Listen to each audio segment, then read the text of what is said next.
Mari kita tundukkan kepala, kita bersama-sama berdoa. Bapa surga, kami bersyukur kepada Tuhan karena Engkau yang adalah Allah yang pencipta, Engkau adalah Allah yang menebus, dan Engkau adalah Allah yang memberikan penyertaan bagi kami. Kami bersyukur kepada Tuhan di dalam masa liburan kami. Engkau sudah menjaga hidup kami. Dan khususnya di dalam permulaan bulan Maret ini, kami memulai kembali ibadah kami.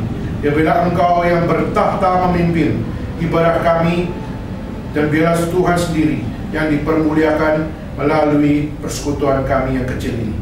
Tuhan, berikan kami kerohanian yang terus bertumbuh, dan biarlah Tuhan sendiri yang memimpin kami masing-masing, dan biarlah Engkau yang menjadi tiang awan dan tiang api kami, memimpin hidup kami sampai Tuhan datang kedua kali.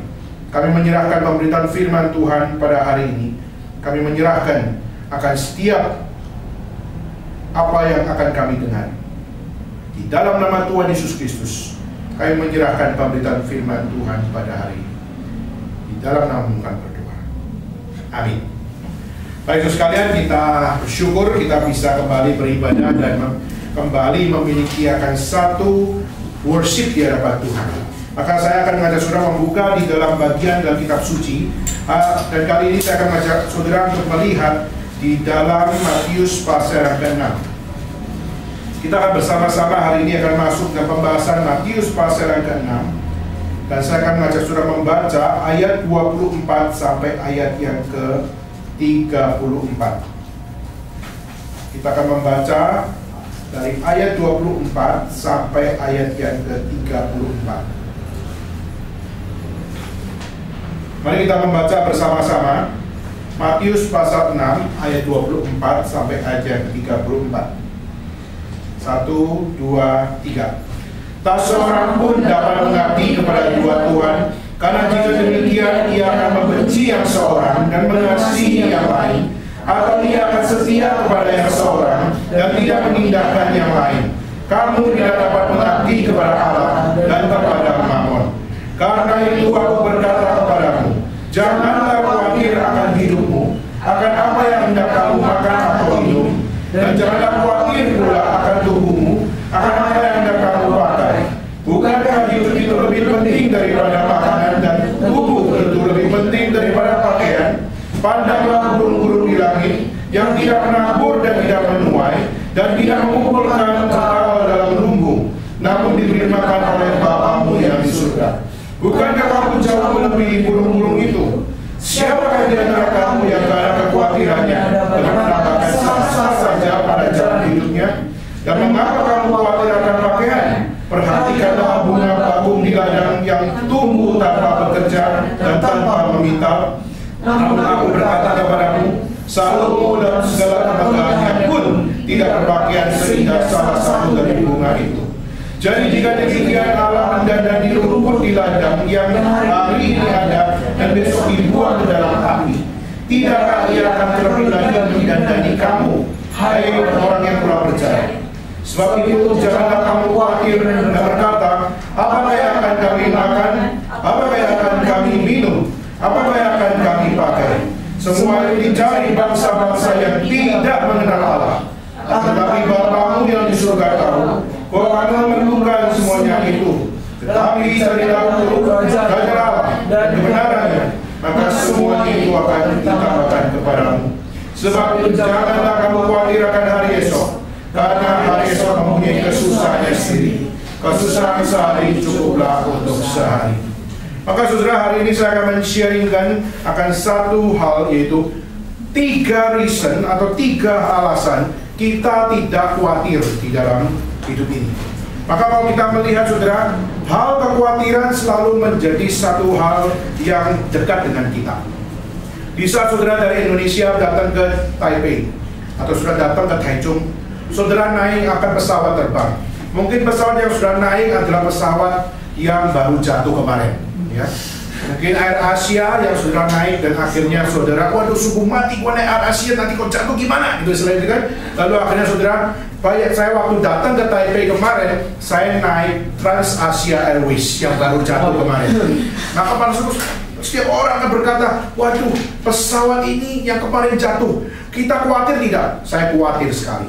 Dan waktu saya naik, betul-betul sudah pesawat private milik saya, gitu kan? Kenapa? Orangnya sedikit sekali. Dalam seat 300 orang, yang ada cuma 50 orang kurang lebih di sini. Maka pesawat itu betul-betul penuh dengan kursi kosong, ya, bukan full of book, gitu kan? Tapi full dengan empty seats. Dan waktu saya naik, aduh luar biasa enaknya, gitu kan. Tapi pikir-pikir, waduh ini pesawat baru jatuh, khawatir juga sudah. Tetapi dalam kekhawatiran saya hanya bisa berdoa sama Tuhan, Tuhan, let your will be done, gitu kan. Kalau jatuh ya sudah, tapi kalau nggak jatuh ya sudah, misalnya begitu. Dan akhirnya puji Tuhan, pada saat terbang sampai ke Taipei, waktu itu waduh mengalami begitu banyak turbulence, ya, banyak goyangnya di pesawat itu. Saya sampai mati gua. Langsung merasakan kekhawatiran muncul. Dan pada saat kekhawatiran muncul itu, kekhawatiran tidak pernah diundang, saudara. Kita tidak pernah mengundang, ayo kekhawatiran jalan masuk, dan tidak. Kekhawatiran selalu muncul tiba-tiba. Kekhawatiran selalu muncul dan langsung di saat dia muncul bikin kita merasa insecure. Saudara, dan memang hal yang bersifat worry di situ adalah sesuatu yang tidak mudah untuk kita buang di dalam diri kita masing-masing. Tetapi sudah hari ini kita akan coba untuk melihat ada 3 reasons, ada 3 alasan kita tidak perlu jatuh di dalam sebuah kekhawatiran. Maka hal yang pertama saya mau sharingkan kepada saudara sekalian yaitu apa? Hal pertama yang bisa saya sharingkan yaitu worry accomplish absolute nothing. Yaitu apa? Kekhawatiran itu menunjukkan bahwa sebenarnya itu sesuatu yang absolut adalah tidak ada apa-apanya. Tidak perlu menjadi sesuatu yang seharusnya menjadi pegangan. Kenapa, saudara? Karena kekhawatiran itu sendiri harus dikenali. Kenapa dia tidak perlu menjadi penting di dalam hidup kita masing-masing. Kekhawatiran tentu saja perlu ada, tapi bukan berarti kita memfokuskan hidup kita di dalam kekhawatiran, saudara. Maka kita perlu melihat di dalam bahasa asli dari worry di sini. Kita membaca kata kekhawatiran ini artinya apa? Saudara, di dalam bahasa Yunani memakai istilah merimnao, ya, merimnao, ya. Di dalam merimnao itu kata kekhawatiran itu bisa dimengerti di dalam 2 hal. Pertama yaitu worry di situ bicara tentang pikiran yang mencoba untuk menemukan jalan. Kenapa bisa demikian? Hal kedua, karena adanya terbagi-bagi. Jadi kalau dari merimnao itu pertama artinya pikiran, lalu merimnao kedua artinya itu terbagi-bagi. Maksudnya apa, saudara? Di sini kita melihat kata merimnao bicara tentang keadaan pikiran, tetapi yang tidak fokus, tetapi terbagi-bagi atau bercabang. Saya ingin tanya, saudara punya rambut, saudara suka tidak rambut saudara bercabang? Pasti nggak suka, pasti saudara lihat terus ingin potong, gitu kan? Kenapa? Saudara nggak lihat itu sesuatu yang indah. Nanti kalau keluarnya begini gimana? Waduh jelek banget. Dengan saudara potong. Dan saudara, kita ingin satu hal, fokus itu ada. Nah, tapi pertanyaannya sudah, merimnao menyatakan bahwa keadaan satu pikiran yang tidak fokus, sehingga akhirnya di saat tidak fokus, saudara tidak bisa memutuskan mana yang baik. Saudara akan mengalami kegelisahan, saudara akan mengalami tidak ada damai sejahtera, dan akhirnya saudara tidak bisa merasa secure di dalam keadaan merimnao di sini. Maka saudara, problemnya adalah di saat kita mengalami merimnao, di mana kita terbagi-bagi fokusnya. Gua mau ini tapi gua juga mau itu, dan akhirnya gimana ini caranya? Dan akhirnya kita nggak tahu. Dan akhirnya problemnya di situ muncul, yaitu apa? Orang-orang seringkali jatuh di dalam merimnao tanpa solusi di dalam diri mereka. Bukankah ini seringkali juga menjadi satu hal yang kita kumpulkan, saudara? Misalnya, saudara waktu kembali lagi datang ke sini, waduh, semester baru datang lagi, pelajaran masih lebih sulit lagi, bahasa Mandarinnya cacing-cacingnya lepas lebih banyak lagi. Waduh, nanti bahan-bahan buku-buku, handbook saya tambah lama tambah banyak. Nanti kuis, nanti lalu ada ujian dan sebagainya. Akhirnya kita merasa bahwa, waduh, semester depan, semester ini lebih sulit lagi dari semester lalu. Dan akhirnya kita merasa bahwa apa? Insecure, kita merasa worried. Gua bisa nggak ya lewati akan semester depan dan sebagainya, dan sebagainya, dan sebagainya. Atau mungkin saudara juga punya satu worry, satu hal mana? Waduh, gua ini masih jomblo nih, gua nggak tahu kapan gua bisa kawin, istilah gitu kan. Banyak saudara, orang-orang yang mengalami satu pergumulan jomblo, dia akhirnya mereka merasa bahwa hidup itu meo, nggak ada makna lagi. Akhirnya merasa bahwa ya sudahlah, hidup di dalam penderitaan seperti ini tidak selesai-selesai sebagainya. Sudah di Naning pernah ada satu anak yang saya sharing kepada saya dan berkata bahwa apa? Kodan, aku sudah tembak 7 cewek, dan sebelum mereka tembak, perempuan sudah bilang enggak lo ya, enggak. Padahal belum tembak, tapi sudah bilang enggak ada terima, dan sebagainya. Sebenarnya saya dengar itu saya merasa aduh, anak ini kasihan sekali. Dia tembak 7 cewek semuanya sebelum ditembak menolak semuanya. Maka saya mengatakan apa? Lagilah, ya. Teruskan perjuanganmu sampai 100 juga lanjutkan, gitu kan? Kenapa? Siapa tahu cewek ke 100 akhirnya luluh hatinya, gitu kan? Dan sebagainya. Maka keadaan pikiran yang seperti ini adalah sesuatu yang tidak gampang. Tetapi saudara, dan ketika orang-orang menghidupi kehidupan kekhawatiran seperti ini, akhirnya mereka mengalami problem terbesar di dalam hidup mereka. Itu apa? Mereka hanya berputar-putar melihat hidup itu hanya urusan kekhawatiran diri. Mereka tidak melihat apa yang sebenarnya diberikan oleh Tuhan. Istilahnya setiap kita sudah nggak bisa lagi melihat perlunya kita mengucap syukur kepada Tuhan. Kita hanya berputar-putar melihat apa yang kita merinaukan atau yang kita bagi-bagi di dalam pikiran kita. Sehingga akhirnya kita nggak ada ucapan syukur di hadapan Tuhan di dalam keterbatasan yang seperti itu. Tadi kita membaca di dalam ayat 24, saudara. Ayat 24 dimulai dengan tak seorang pun dapat mengabdi kepada dua tuan. Ya kan? Maka sudah hidup ini adalah harus memilih satu. Hidup ini adalah harus memilih Tuhan atau memilih mamon. Memilih Tuhan atau memilih uang. Memilih Tuhan atau memilih nafsu. Sudah. Maka fokus pengabdian hidup kita masing-masing ini harus jelas terlebih dahulu. Jangan bilang tentang apa yang kita khawatirin dulu. Tapi yang harus kita bereskan adalah saya ini sedang mengabdi kepada siapa? Itu harus jelas, itu harus clear, itu harus tepat, dan itu harus beres terlebih dahulu. Saya mengabdi, hidup saya ini fokus kepada siapa? Saudara, hidup kita itu seperti satu koin. Satu koin di mana satu gambar, satu angka. Dan kita harus pilih, kita memilih yang mana? Kita memilih Tuhan dengan gambar, atau kita memilih Tuhan, memilih diri kita dengan angka. Dan itu adalah satu hal yang menjadi kehidupan kita. Saudara, percaya total kepada Tuhan, percaya sungguh-sungguh kepada Tuhan, itu yang harus kita sama-sama bereskan terlebih dahulu. Maka sudah banyak orang hari ini kita melihat bahwa kita katanya mengikut Tuhan, tetapi akhirnya kekhawatiran kita muncul. Kenapa? Karena sebenarnya di saat aku berkata aku mengikut Tuhan, saya tidak sungguh-sungguh mengikut Tuhan. Maka akhirnya terjadi ketidakberesan sudah di dalam fokus pengabdian kita. Kalau kita melihat dalam ayat 24 di situ katakan, jika ia membenci yang seorang mengasihi yang lain, atau ia akan setia kepada yang lain dan tidak mengindahkan yang lain, kamu tidak dapat mengabdi kepada Allah dan kepada Mammon. Maksudnya apa? Dua-dua tidak bisa. Kamu di satu sisi aku mau mengikut Tuhan, tapi aku juga mengikut Mammon. Di sini mengatakan tidak ada jalan itu.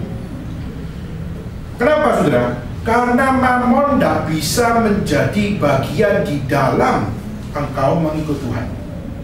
Meskipun kita percaya, kalau misalnya kita bilang uang ya, uang itu baik kan? Uang itu baik. Uang itu baik kalau dipakai dengan benar, ya kan? Tapi pertanyaannya, sudah tahu tidak bahwa uang itu sifatnya apa? Uang itu sifatnya tidak pernah apa? Tidak pernah stabil. Maka kalau pakai bahasa ekonomi, uang itu liquid asset. Liquid asset itu always bergerak. Maka hari ini bisa uang milik kita, besok mungkin bukan milikmu lagi, ya kan? Karena hari ini kita bisa tabung, tapi nanti bulan depan atau tahun depan uang itu sudah hilang. Maka uang itu liquid asset yang selalu mencemaskan hidup kita. Saudara, hari ini coba pikir, tahun 2014 saya sudah tabung uang, tapi akhirnya jalani 1 semester, 2 semester, waduh tambah lama tambah habis. Akhirnya kita lihat di Bank of Taiwan kita lihat waduh ATM-nya sudah tinggal berapa ribu saja. Akhirnya kita mengatakan, loh, biar dulu saya isi banyak loh, tapi kalau selama setahun ini langsung tinggal segini ya. Saudara, akhirnya di saat saudara melihat jumlahnya semakin menyusut, liquid aset itu berkurang, bergerak dan sebagainya, saudara baru sadar bahwa apa? Rupanya uang sempat membuat saudara cemas. Akhirnya uang yang dikit di ATM saudara bikin saudara cemas. Uang yang akhirnya tidak bisa lagi buat 1 tahun lagi hidup membuat saudara cemas. Maka Mamon menyediakan kecemasan.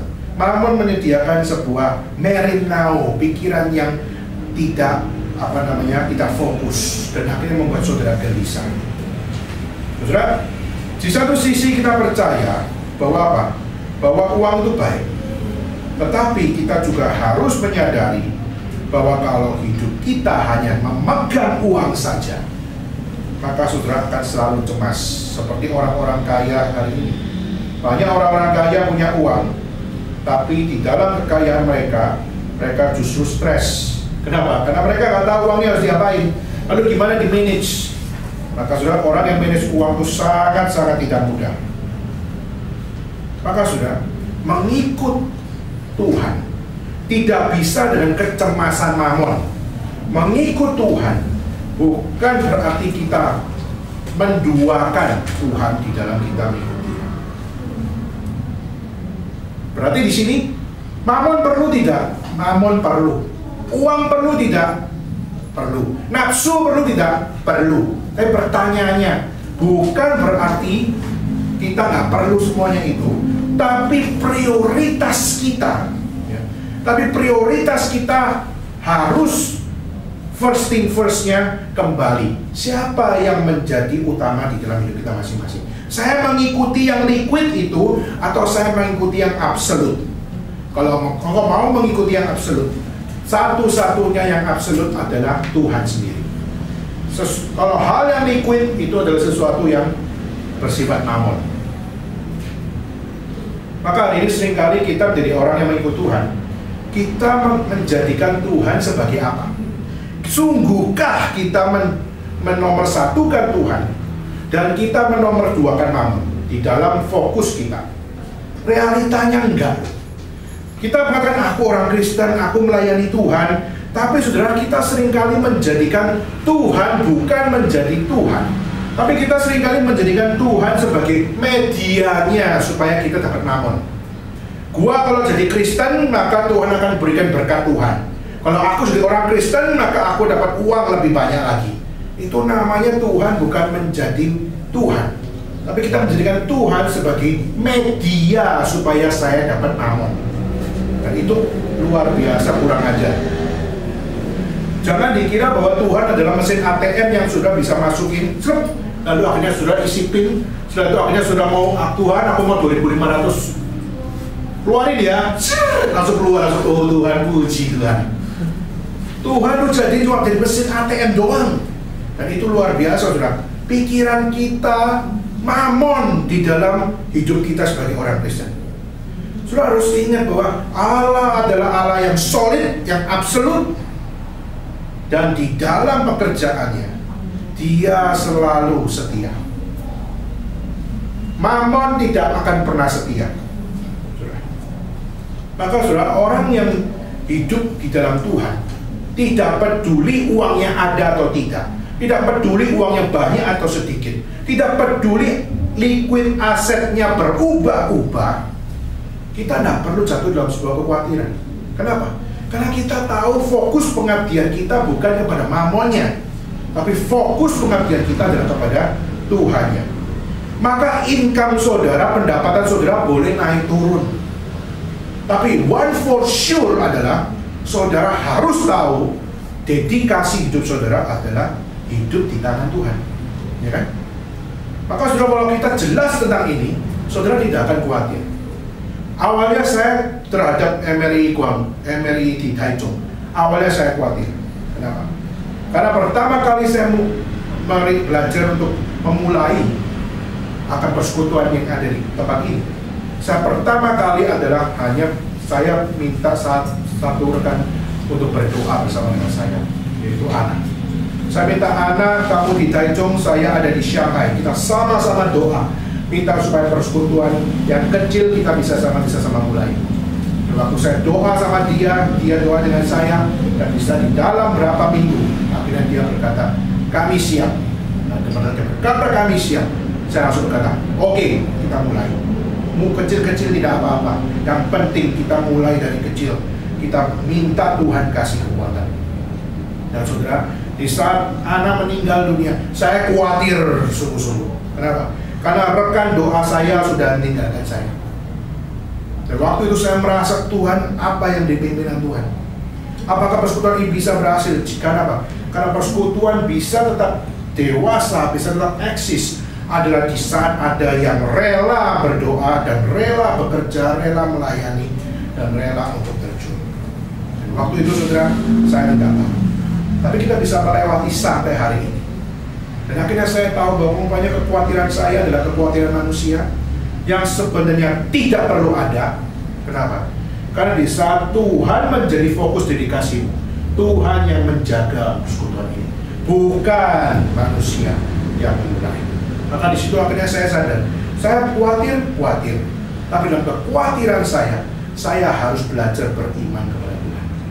Maka sudah, kita tadi mendengar bahwa worry itu adalah sesuatu yang tidak boleh menjadi sesuatu yang something. Justru di saat saudara khawatir, yes, memang kekhawatiran itu eksis. Tapi jangan jadikan kekhawatiran itu menjadi something yang disrupt you, yang mengganggumu, dan akhirnya mengambil keputusan. Tidak. Justru kekhawatiran harus menjadi sesuatu yang absolutely nothing. Kenapa? Karena kita harus percaya bahwa saya hidup bukan untuk khawatir. Saya hidup adalah untuk Tuhan, dan bila Tuhan yang memimpin hidup saya, apapun income itu turun atau naik, susah atau senang, saya tetap dengan bersandar kepada Tuhan. Maka itu hal yang pertama, saudara. Worrying accomplish absolutely nothing. Hal yang kedua yang saya mau sharingkan yaitu worrying is the opposite of trusting God. Yaitu pada saat kita khawatir, itu adalah kebalikan dari kita mempercayai Tuhan. Di saat sudah mulai mengkhawatirkan sesuatu, saudara harus hati-hati. Kalau sudah mulai khawatir, aduh gimana ya? Di saat itu saudara harus belajar untuk apa?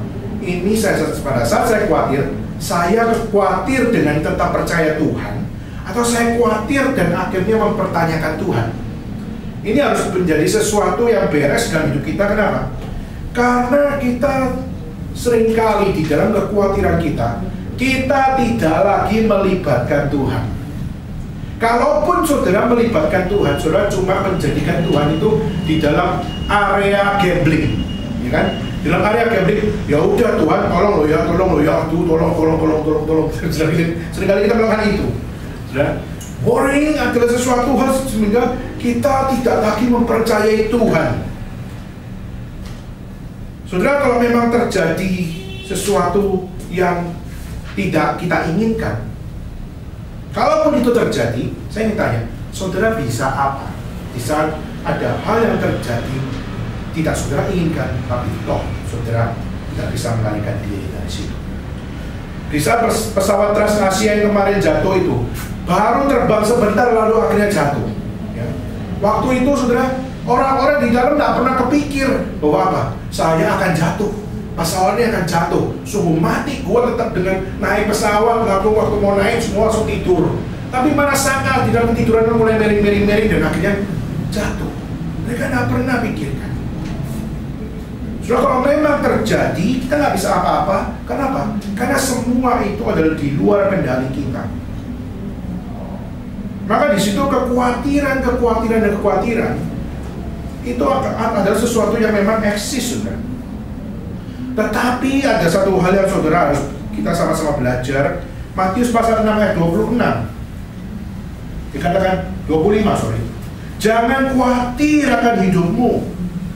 Diulang lagi, jangan khawatir akan tubuhmu. Lalu diulang lagi, jangan khawatir akan apa yang kamu makan, kamu minum, akan kamu pakai. Jangan kamu khawatir.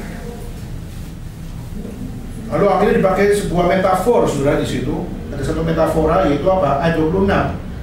Itu pandanglah burung-burung di langit yang tidak menabur, yang tidak menuai dan tidak mengumpulkan bekal dalam lumbung, tapi diberi makan oleh Bapamu. Saudara-saudara, coba bayangkan burung-burung yang ada di sekeliling kita. Kita melihat bagaimana banyak burung gereja, kita melihat ada burung yang kecil-kecil itu kita bisa lihat begitu banyak, saudara. Dan kalau saudara coba bayangkan di Palestina, di tempat Yesus tinggal di sini. Di saat Yesus tinggal di Timur Tengah, di Palestina, saudara bayangkan burung-burung yang ada di sekeliling mereka, Yesus waktu itu. Burung-burung Palestina itu banyak burung-burung yang tidak bisa dijual karena mereka anggap harganya nggak ada harganya, dan aku ini. Banyak burung-burung di Palestina yang nggak ada harganya, nggak bisa dijual, yang warnanya jelek menurut manusia, cuma coklat-coklat, debu-debu seperti itu, abu-abu, dan tidak ada harganya. Dibandingin kalau sekarang kita lihat ada burung jalak, ada burung burung kakatua, kita lihat wah burung nuri, waduh banyak warna dan sebagainya. Burung-burung yang ada di Palestina itu burung-burung yang warnanya coklat jelek seperti burung gereja, sudah. Gak ada harganya semuanya itu. Tapi sudah, meskipun gak ada harganya, tetap hidup, sudah. Gak ada harganya, kecil-kecil tapi bisa hidup sampai bertahun-tahun. Dan di saat burung kecil yang gak ada harganya itu masih bisa makan, masih bisa menikmati segala sesuatu. Dan di sini Yesus mengajarkan bahwa apa? Coba lihat, burung saja yang begitu kecil, dia bisa hidup dengan makan di sekeliling ini. Itu burung. Dan burung pun rajin mencari makan. Satu sisi memang Tuhan menyediakan, tapi kamu coba lihat bahwa burung-burung itu pun juga dengan tekun, dengan rajin pergi kemana-mana cari makan. Saudara, ini menjadi satu hal yang harusnya mengajarkan kita bahwa satu hal. Yesus mengajarkan burung saja tidak kekurangan. Maka manusia yang dicipta menurut gambar dan rupa Tuhan pun pasti juga bisa untuk apa? Tidak kekurangan. Maka di sini kita lihat bahwa burung saja bisa memperoleh makan. Manusia yang diberikan otak, diberikan akal budi, dan juga diberikan kepintaran, dan juga diberikan akan gambar dan rupa Tuhan, manusia pun pasti bisa untuk apa? Pasti bisa untuk hidup. Dan burung aja rajin dikasih rezeki untuk cari makan di mana-mana, dan tidak malas mencari makan di mana-mana.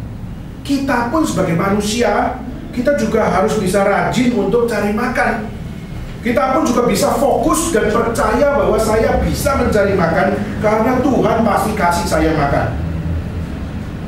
Tapi pertanyaannya, saudara, seringkali kita kurang fokus. Kita seringkali menganggap bahwa sudahlah, ngapain, lebih baik gua nggak kerja, gua nggak tekun, Tuhan pasti kasih gua makan. Itu sih salah, saudara.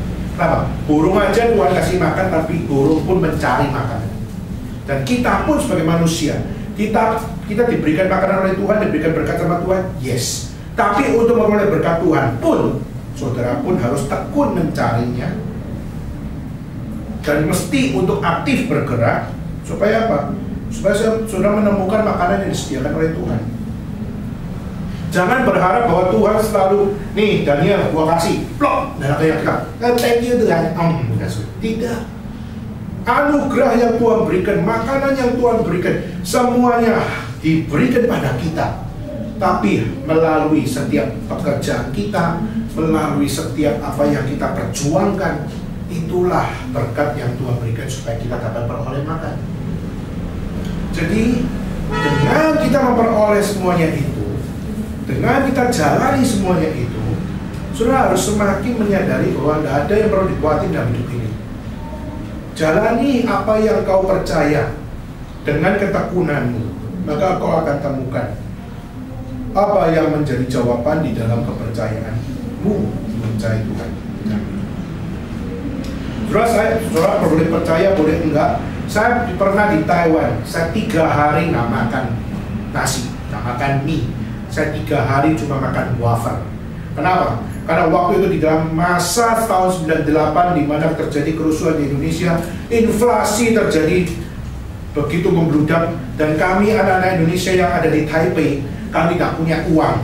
Karena semuanya kita sudah hambur-hamburkan di di clubbing dan sebagainya. Kita sudah buang semua uangnya, tinggal 1.000 pun kita harus bayar untuk sekolah, matilah. Akhirnya gimana? Akhirnya kita bilang, kamu ada uang berapa? Ada uang berapa? Ada uang berapa?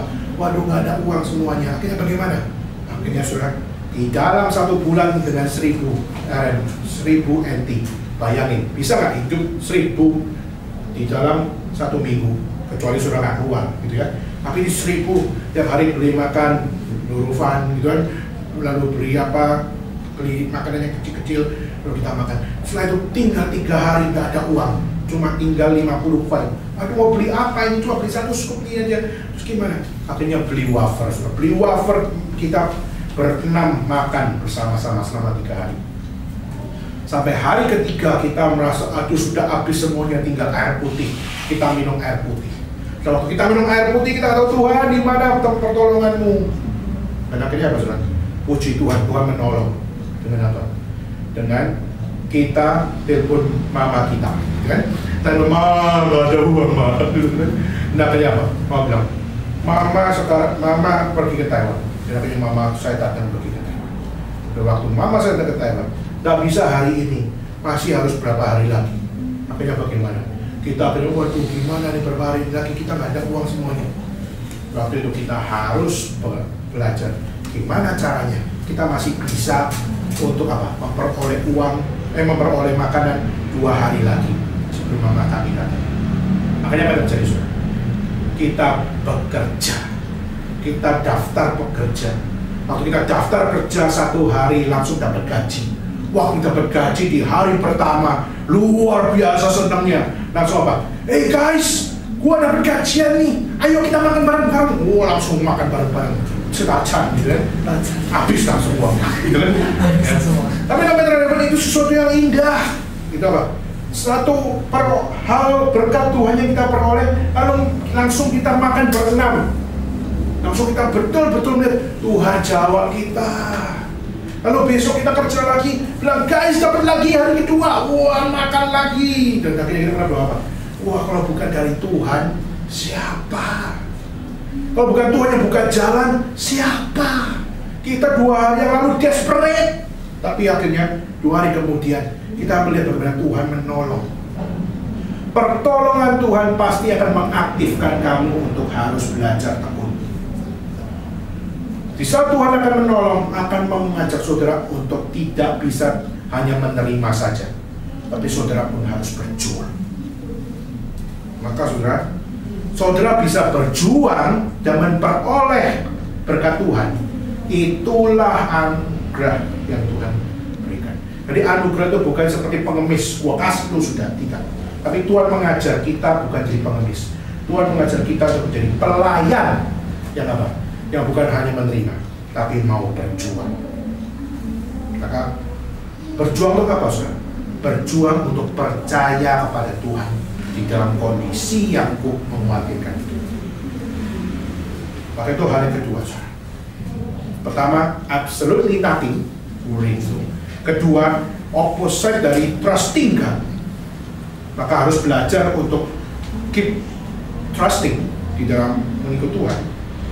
Ketiga, saudara, yaitu worrying adalah sesuatu yang membawa fokus saudara itu pergi kepada decision yang salah atau direction yang salah. Kenapa? Karena saudara nggak, pada saat saudara khawatir, saudara bukan mengkhawatirkan Tuhan, saudara sudah mengkhawatirkan posisimu sebagai manusia. Maka di saat Tuhan berkata, ayat 32, dikatakan apa? Kalau kamu hanya bicara tentang makan, bicara minum, pakai pakaian dan sebagainya, ayat 32, Semua itu dicari bangsa yang tidak mengenal Allah. Orang yang tidak mengenal Allah akan always di dalam posisi worrying di situ. Tetapi kita sebagai anak Tuhan, kita dijanjikan satu hal di ayat 33, yaitu Tuhan berkata apa di situ? Tuhan berkata, carilah dahulu kerajaan Allah dan kebenarannya. Saudara, carilah dahulu kerajaan Allah dan kebenarannya, dan berikutnya apa? Maka semuanya akan ditambahkan kepadamu. Saudara, coba waktu baca ayat ini, cari dahulu kerajaan Allah dan kebenarannya, maka semua akan ditambahkan kepadamu. Saudara, ayat Alkitab ini begitu jelas. Aku akan memelihara engkau asal engkau mencari aku dan mencari kebenarannya, maka semua akan ditambahkan padamu. Itu udah jelas banget ayat ini, bahwa Allah pasti akan memelihara bisa kita mencari Tuhan. Tapi herannya kita seringkali sangat jelas membaca ayat ini, tapi kita nggak menikmati. Kita nggak menikmati pencarian first itu. Kita nggak menikmati akan kerajaan Allah dan kebenarannya, dan sekarang kita nggak menikmati penambahan yang Tuhan berikan. Problemnya apa seringkali? Mengapa kita seringkali tidak bisa menikmati ayat Alkitab yang berbicara tentang bebas dari kekhawatiran di dalam Tuhan? Kenapa saudara kita nggak bisa menikmati? Salah satu hal problem kita ya adalah kita nggak berani single heart. Kita nggak berani untuk mengambil sebuah apa? Mengambil sebuah langkah iman untuk apa? Saya akan mencari Tuhan dan kebenarannya, saya akan hanya mencari Dia, dan saya akan percaya bahwa hanya dari Dialah penambahan itu diberikan dari Tuhan. Saudara, seringkali kita kurang belajar beriman di dalam kita mengambil decision.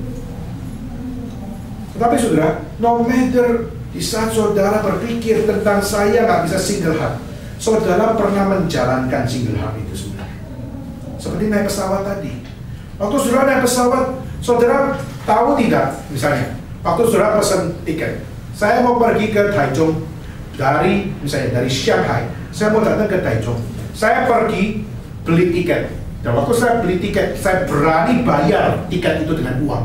Dan pada saat saya berani bayar tiket itu dengan uang. Kenapa saya berani bayar? Karena saya percaya bahwa dengan tiket ini saya bisa masuk pesawat. Ya kan? Pasti dong. Masa masuk toiletnya pesawat dong gitu.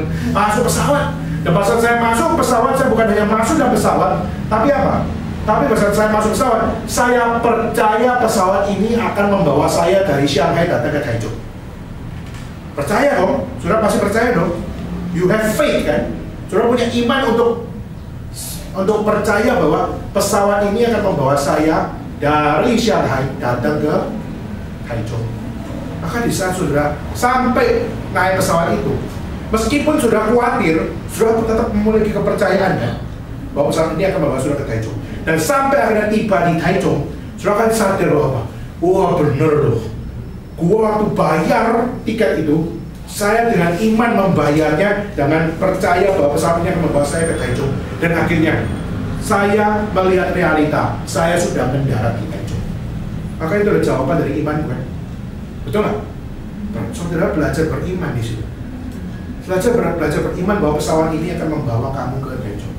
Pertanyaannya, di saat kamu mengikut Tuhan hari ini, what kind of faith yang memberanikan saudara untuk apa? Saya akan bayar tiket ke surga. Dan aku pinjam istilah itu ya. Saya bayar tiket ke surga dengan totalitas dedikasi saya, dengan integritas hidup saya, dengan seluruh apa yang menjadi kesaksian hidup saya. Saya percaya bahwa di saat saya membayar hidup saya untuk mengikut Tuhan, saya percaya Tuhan akan membawa saya pergi ke destinasinya. Itu kemana? Ya, ke tempat di mana Tuhan berada. Pertanyaan, do you have faith? Kalau mau jujur, manusia tidak punya iman sebesar itu. Tetapi saudara, Tuhan mengajarkan, carilah dahulu kerajaan Allah. Hanya cari Dia dan kebenarannya. Maka apa? Semuanya akan ditambahkan padamu. Maka satu-satunya jalan saudara bisa keluar dari kekhawatiran adalah hanya di dalam Dia dan di dalam kebenarannya. Ini janji yang bersyarat, saudara. Seringkali kita suka sesuatu yang tidak bersyarat, tapi Tuhan menjanjikan sesuatu yang bersyarat. Itu apa? Bahwa kamu kalau mau tidak khawatir, jangan keluar dari Tuhan, jangan keluar dari kebenaran-kebenarannya. Kenapa?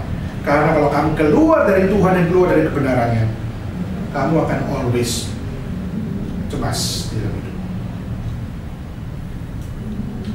Lalu saudara, pada saat kita bicara tentang penambahan, ya, cari dahulu dari kerajaan Allah. Oke Tuhan, saya akan cari dan saya akan mencari kebenaran-Mu. Tapi pada saat kita melihat maka semuanya akan ditambahkan padamu. Seringkali kita pikir penambahan itu apa? Apa yang kita inginkan di dalam penambahan? Kalau mau jujur ya, kita seringkali melihat, oke, aku mencari Tuhan, maka Tuhan berjanji akan menambahkan. Pertanyaannya, Tuhan nambahin uang saya kah? Tuhan menambahkan prestasi saya kah? Tuhan menambahkan akan setiap harta saya kah? Seringkali kita mengkaitkan penambahan yang Tuhan berikan dengan tanda kutip mamon, materi, harta, kuasa, prestasi. Seringkali itu yang menjadi mamon kita, di mana kita harapin penambahan itu bersifat mamon. Tapi enggak, saudara. Tuhan tidak pernah berjanji penambahan itu adalah mamon. Tuhan tidak pernah janjikan bahwa kamu pada saat mencari Tuhan dan kebenarannya, kamu akan memperoleh harta berlipat ganda 100 kali lipat. Itu bukan konteksnya. Tapi justru Tuhan memberikan apa? Penambahan bukan bersifat material, tapi penambahan yang bersifat kebahagiaan, yang bersifat ketenangan jiwa, yang bersifat kekuatan di dalam menjalani setiap suffering. Itulah yang menjadi penambahan. Kerohanian semakin dekat dengan Tuhan, itulah yang Tuhan berikan. Maka saudara, jangan kita ikat pengikutan kita dengan Tuhan dengan berharap bahwa Tuhan pasti akan memberkati saya dengan harta, Tuhan pasti memberkati saya dengan prestasi. Itu bukan yang utama. Yang Tuhan mau adalah kerohanianmu bertumbuh atau tidak, kerohanianmu membuatmu bahagia, hidupmu bahagia atau tidak. Banyak hari ini orang kaya tapi nggak bahagia, bukan? Banyak hari ini orang kaya tapi nggak punya ketenangan jiwa. Akhirnya mereka setiap bulan pergi ke psikiater untuk mencek psikisnya dia tuh beres atau tidak. Apa artinya jika kita punya materi begitu banyak tapi tidak ada kebahagiaan? Saudara coba lihat itu The Desperate Housewife, seri perempuan desperate, ibu-ibu desperate, di mana tiap hari hidupnya tuh complicated. Mereka hidup untuk apa, saudara? Mereka hidup hanya untuk sexuality, mereka hidup hanya untuk disayang, dan hidup hanya untuk beli baju yang mahal, dan hidup hanya untuk apa? Hidup hanya untuk diperhatikan. Itu hanya hidupnya mereka. Tapi mereka berbicara kebahagiaan itu hanya di dalam bagian sementara tanpa Tuhan. Maka saudara, kepuasan hidup saudara ada di tangan siapa? Ada di dalam apa? Kalau saudara hanya punya NT yang berlipat-lipat ganda, saudara bisa merasa puas. NT itu cuma sesuatu yang sementara. Tapi kalau kepuasan hidupmu ada di tangan Tuhan dan di dalam kebenaran Tuhan, disitulah engkau tidak mungkin akan jatuh dalam sebuah kekuatan. Saudara, ada satu hamba Tuhan namanya Ravi Zacharias. Dia mengatakan manusia itu ada 4 bagian. Mereka khawatir di dalam banyak hal. Di dalam 4 bagian dari manusia. Bagian pertama yaitu pada saat manusia lahir jadi bayi, lalu bayi jadi anak kecil. Coba saudara bayangin, waktu saudara jadi anak kecil, saudara ngapain? Seringkali ngapain? Nangis. Terus apa lagi? Makan, ya pasti. Gede juga makan gitu sebenarnya. Waktu kecil saudara sering suka apa? Saudara waktu kecil, saudara sering bertanya, Papa ini apa? Papa ini apa? Mama ini apa? Kita sering kali berusaha always asking. Kita terus bertanya. Kenapa? Karena kita memiliki sense of wonder. Kita wondering something. Kita lihat tuh, Papa ini burung apa? Burung hantu. Bilang, hah, burung hantu? Bentar ya, burung hantu kok kayak begini ya Pak? Ya kayak begitu. Bilang, kok kayak begitu ya Pak? Ya mau diapain lagi, Tuhan ciptain begitu. Kenapa Tuhan juga ciptanya begitu? Langsung bawahnya, sudah lu shut up, itu urusan Tuhan. Misalnya begitu. Kita merasa apa? Lu terlalu banyak tanya. Ya, anak kecil memiliki sense of wonder, always wondering untuk mempertanyakan sesuatu. Sampai pada saat dia remaja, di remaja mereka akhirnya memiliki sense of truth, mencari kebenaran. Mencari kebenaran, benar nggak sih ini burung hantu? Akhirnya dicek. Menurut secara geografikal iya. Biasanya burung hantu tinggal di daerah tropis gini. Kalau dia belajar mencari wawasan, mencari pengetahuan, mencari knowledge, mencari understanding, katanya, oh betul itu adalah burung hantu. Lalu burung hantu punya ciri-cirinya begini, di bagian selatan Amerika begini, lalu bagian Afrika begini. Oke, belajar. Oh iya betul. Akhirnya menemukan bukan hanya secara wondering saja, tapi dia wonderingnya harus dibuktikan. Dan semakin saudara dewasa, dari anak kecil sampai jadi remaja, saudara lebih belajar untuk apa? Mencari knowledge. Saya dulu waktu masih kecil, pertama dibeliin buku yang banyak warnanya, gitu kan? Mulai saya sudah pra-remaja, gitu ya, remaja, saya dibeliin eksklopedia, dibelikan eksklopedia.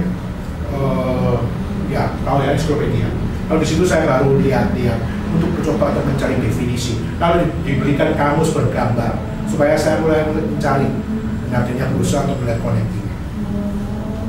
Jadi sense of truth itu ada. Lalu semakin saudara dewasa, saudara mulai belajar bukan hanya sense of wonder, bukan hanya sense of truth saja. Saudara belajar sense of love. Saudara mulai belajar mengasihi. Saudara mulai mengasihi hobi saudara. Saudara mulai belajar mengasihi wanita atau pria. Saudara mulai belajar mengasihi sekeliling kita, friendship kita. Lalu akhirnya saudara mulai belajar mengasihi apa pengetahuan yang saudara suka. Akhirnya semua itu mulai muncul dari apa? Dari wondering, dari truth. Yang akhirnya membuat saudara melihat kebenaran itu membuat saudara mencintai kebenaran. Wow.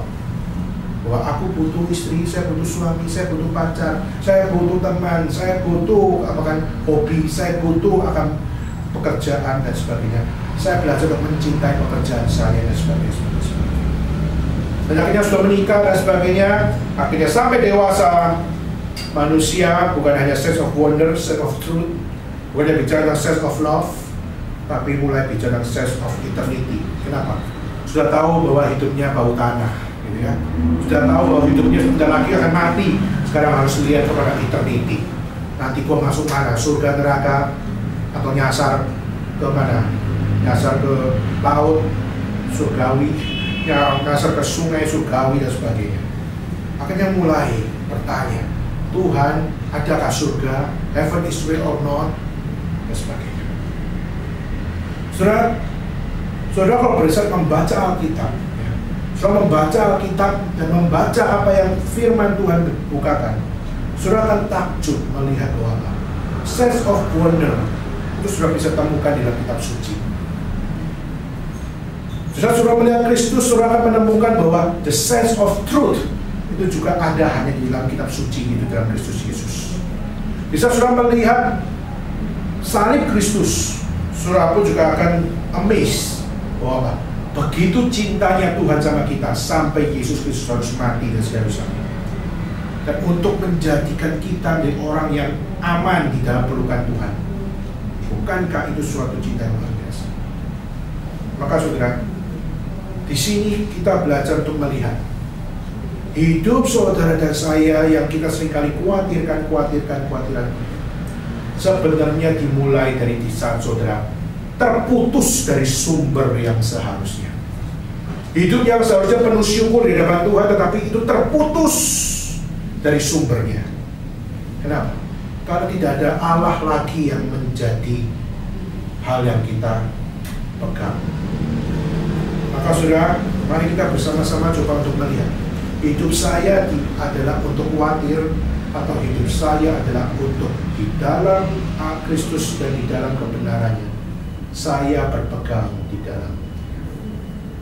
Kemarin saya waktu memimpin persekutuan doa di Taipei, saya men-sharingkan bagaimana waktu kemarin ada 21 pemuda yang ditangkap di Libya.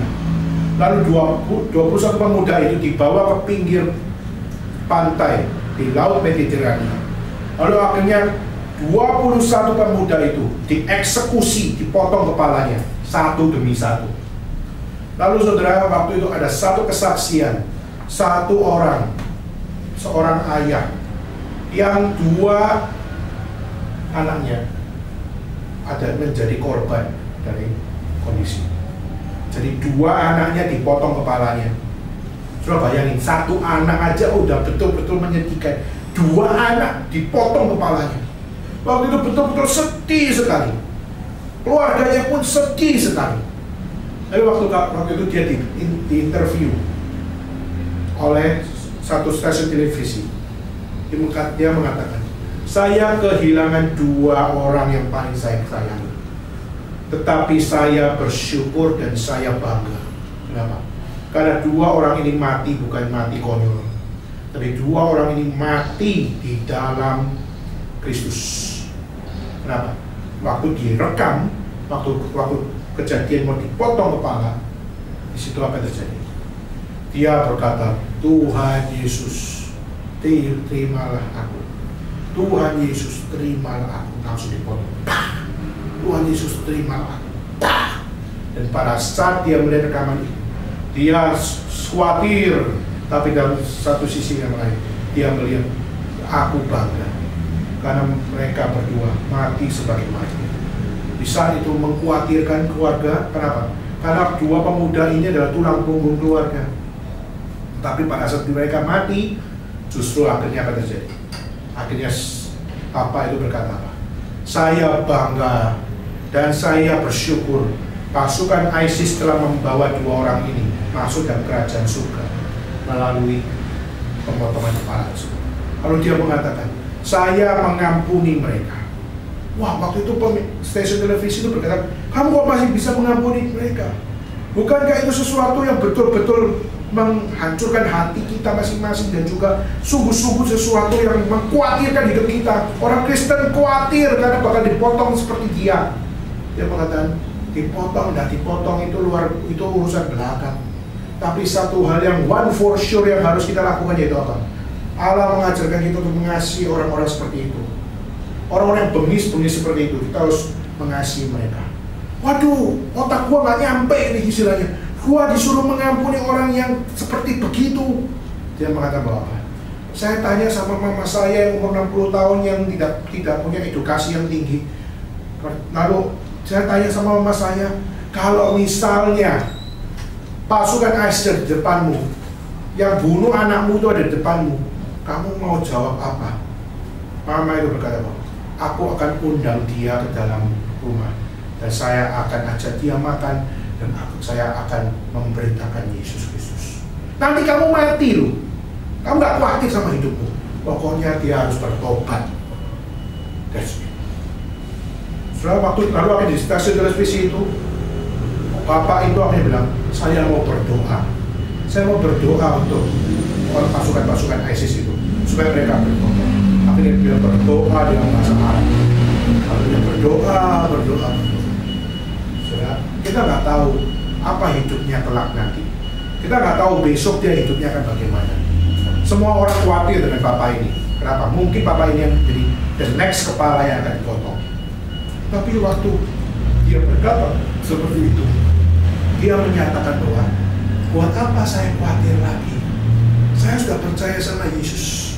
Dia pasti memberikan kekuatan bagi saya untuk saya dapat menemukan apa yang Tuhan berikan bagi saya. Kalau saya mau mati, saya dapat surga. Kalau saya nggak mati pun, saya masih dipelihara oleh Tuhan. Maka buat apa saya khawatir? Tayangan itu akan membuat saya menyadari orang-orang yang dewasa iman adalah orang-orang yang tidak dipengaruhi situasi apapun. Dan saudara, satu hal lagi, dia berani mengatakan, Saya tidak kaget hidup di dalam keadaan seperti ini. Sejak zaman Roman Empire, zamannya Romawi, orang Kristen selalu dikejar-kejar. Dan hari ini pun orang Kristen dikejar-kejar. Maka dia mengatakan, sudah biasa. Kenapa? Karena itulah memang dihidupi oleh orang Kristen. Maka hari ini saya ingin bertanya kepada kita semua. Saudara, hari ini kita sering banyak mengkhawatirkan yang boten-boten itu apa? Yang nggak penting seringkali kita khawatirin. Bahkan kekhawatiran kita tuh menjadi batu yang lebih besar daripada matamu. Gitu ya. Seringkali kita menganggap bahwa kekhawatiran itu lebih besar. Misalnya apa? Realita ini adalah yang kamu lihat di sini. Seringkali kekhawatiran ini, yang kecil ini terlalu besar di matamu. Kamu lihat, ini kekhawatiran gede banget. Padahal kalau dilepaskan, ini loh realita. Ya. Maka kekhawatiran kita seringkali yang kecil itu kita besar-besarkan sendiri sehingga dia bilang, gua takut. Tapi masa semua itu dibuang dan mencari realita yang benar di dalam Tuhan. Saudara kan melihat bahwa tidak ada yang harus kuat itu. Maka kekhawatiran hanya muncul di saat terpisah dari sumbernya. Maka marikah kita berkata, Tuhan, saya mau kembali kepada Engkau, menjadi sumber keamanan, sumber kami dapat menerima sebuah penambahan supaya kami dapat hidup tidak khawatir. Maka saudara nanti akan masuk kelas lagi, saudara akan masuk pekerja lagi, saudara akan masuk di dalam pergumulan yang baru lagi. Saudara, masihkah kau akan khawatir dalam semuanya itu? Maka saudara, mari kita belajar untuk jangan khawatir. Tapi apa? Cari dahulu kerajaan Allah dan kebenarannya. Maka semua akan ditambahkan kepadamu. Kebahagiaan mengikut Dia, kedamaian mengikut Dia di dalam Kristus. Mari kita bagi berdiri bersama-sama kita.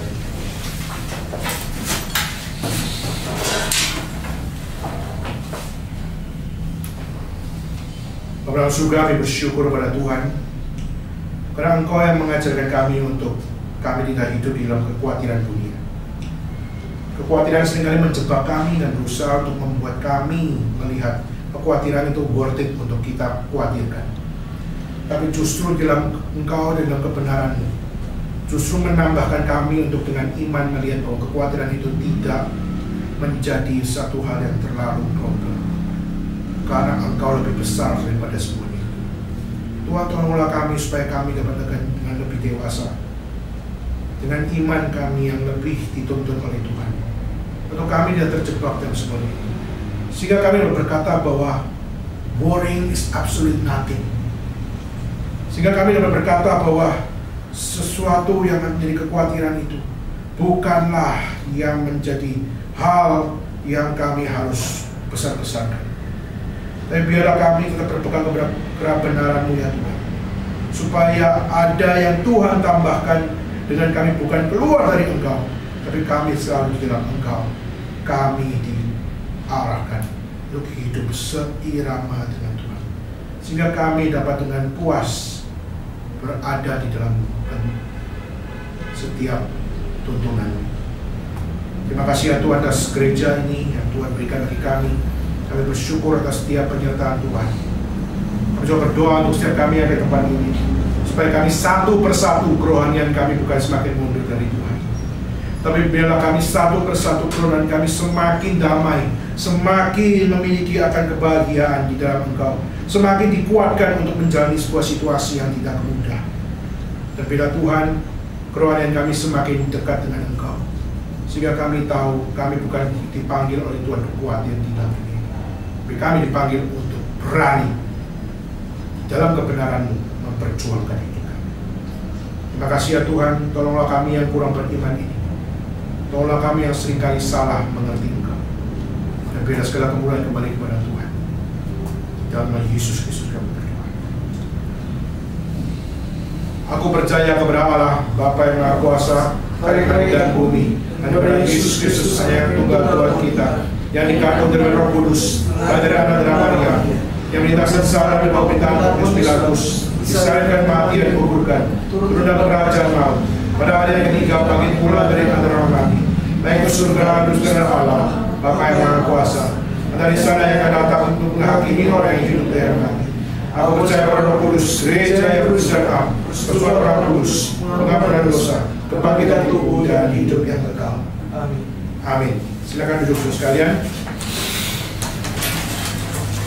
Dan kita akan bersama-sama melanjutkan menaikkan lagu yang keempat, seperti Tuhanku, dan kita akan langsung menjalankan persembahan. Rekamannya bisa di